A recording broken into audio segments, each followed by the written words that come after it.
we are going to talk about another prep player who I think is going to go in the middle of this first round, currently 18th by consensus.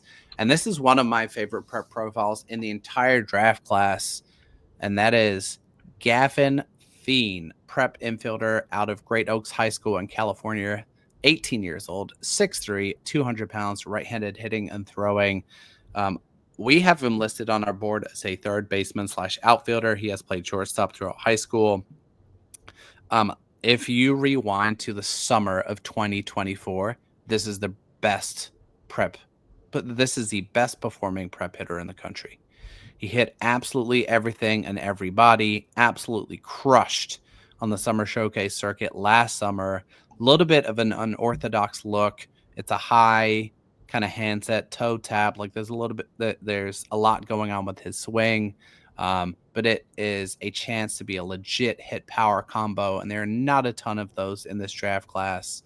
The rest of the tools are a little bit raw. There's plenty of arm to stick at third. The fielding and speed is probably more average.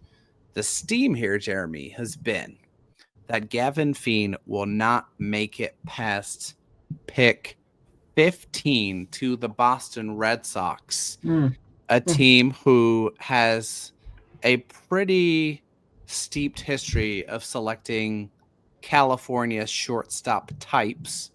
What are your thoughts on that potential fit, even with a new regime in Boston? Yeah, I mean, it would be all speculation, but I do think that would make some sense. The thing with Fien that we've mentioned before, like what is his tool that's going to wow evaluators, right? Does he have like that one carrying tool?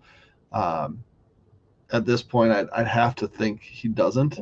But if it's a third base profile, he's going to have to come into the power.